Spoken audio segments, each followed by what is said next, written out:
Cesco to Manchester United. This transfer window is just getting crazier and crazier.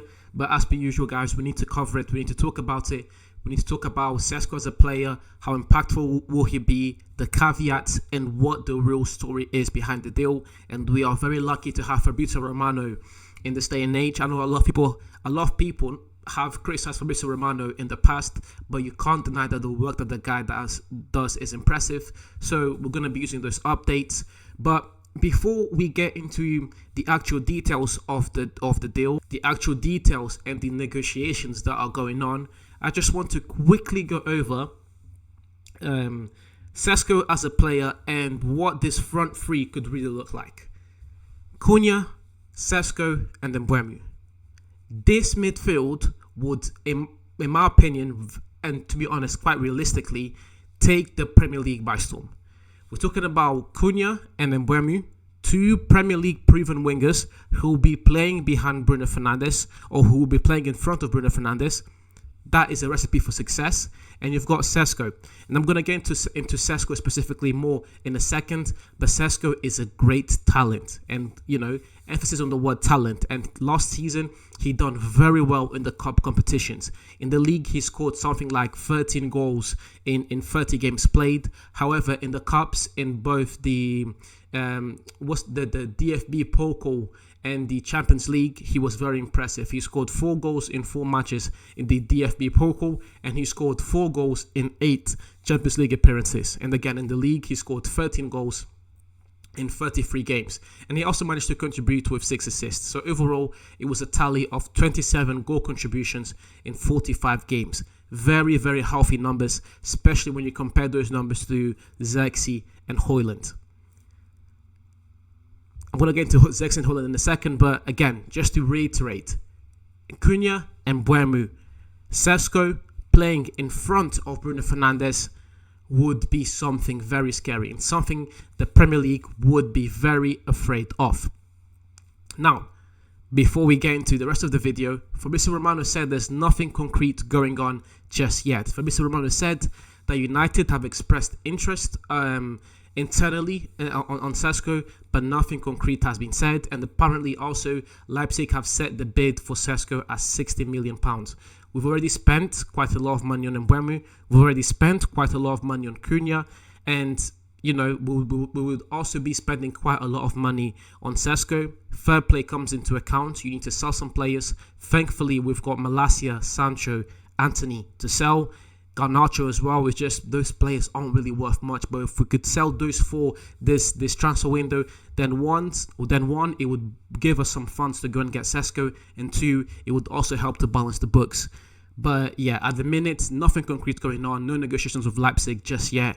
We need to get rid of those 4 clowns first, and then make some real negotiations with Leipzig to make sure that 60 million bid really is what it is, and that we can pay the money and get the player, if we are going to get the player. Now, I've gone over how impressive Sesko is and how impactful that front three would be. I've gone over what the real scenario of the deal really is at the minute, as per Fabrizio Romano and the reports that we are getting, online and etc. I need to add my caveat. I always add my caveat in these videos, whether I'm analyzing players, whether I'm talking about possible deals to United, because as I always say, nothing is ever as good as you think it is, and nothing is ever as bad as you think it is. I also do this when I'm criticizing players. For example, last video I criticized Nicholas Jackson. However, I also gave Nicholas Jackson his flowers.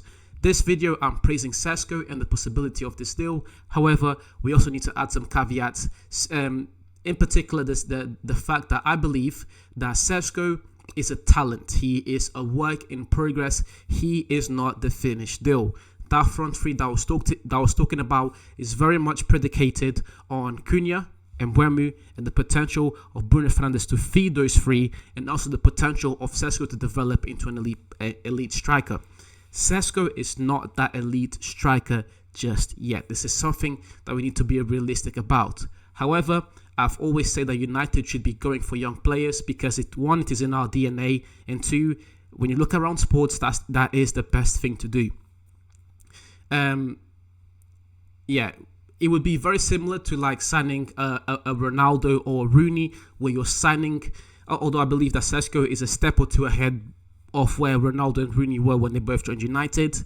But yeah, it would definitely be around developing Sesko as a player. And I've already criticised the way United are developing some of their academy players and the way we've let go of some of the players that have come through the academy over the last few years. Sesko wouldn't be an academy player. He would be a first-team player. He would start over Højlund and Xerxes. However, he would also need that development. So Sesko coming to United, a big part of that will be the development of getting Sesko into being an elite striker. Very good talent. Very good player, has the potential to be the best striker in the world.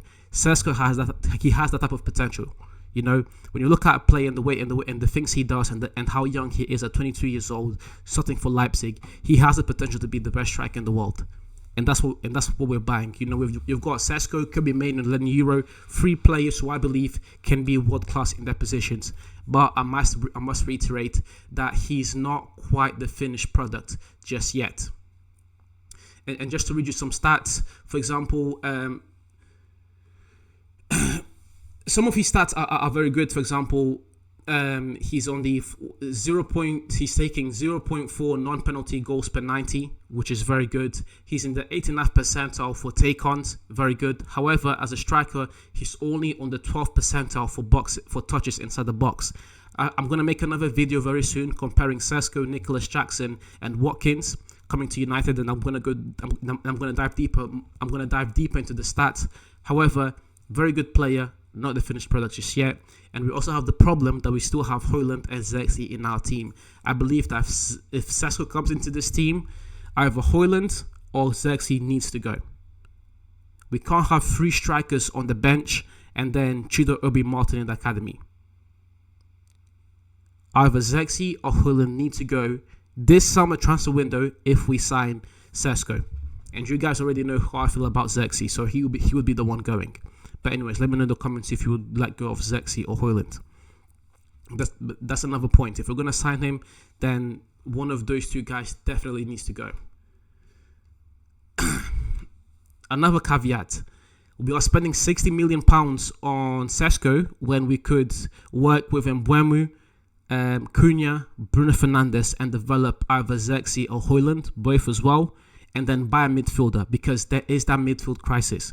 Should we spend 60 million on Sesko and not on a midfielder, or should we spend that money on the midfielder? In a perfect world, we would get Sesko, and we would also get an elite midfielder that would tuck in perfectly with Bruno Fernandes and make that whole team work. However, we're talking about reality. We're talking about Manchester United and the pragmatism of our board. Are we realistically going to get Sesko in the midfielder? You know, we've already gone out and been quite successful in getting Mbeumo, Cunha, and Diego Leon. Are we really going to go out there and sign another striker and not get a midfielder? Is that really the best option? Sesko, fantastic player, but we need a midfielder more urgently than not, especially after the comments that Ruben Amorim made about our midfield being very slow, that we need some speed in our midfield. That midfield is a very, very key priority. We need to get someone in. So, you know, let me know in the comments what you guys would choose. Would you choose Sesko or would you choose a midfielder? Again, in an ideal world, you choose both. But again, we don't live in an ideal world. In an ideal world, we are Manchester United fans, and for the most part, we are dealt options. We have to choose between one and another, and sometimes we don't have options. So, really and truly, is it Sesko or is it a midfielder? And now, my final verdict is: if we can get Sesko, if we can agree a deal with Leipzig, get the deal done. And this kind of contradicts my previous point of a midfielder, and I'll explain why in a second. But the potential of that front 3 is absolutely insane. And if we've learned anything about football in the last few years, is that when you have that type of firing power, you can get very far. You can get very far with that type of firing power. Now, the reason why I say if you can get this deal done, get it done, is because I believe that Ruben Amorim needs to be able to adapt. I'm going to make a deeper video on Ruben Amorim and his tactics very soon, maybe this week or next week, but definitely within the next 14 days.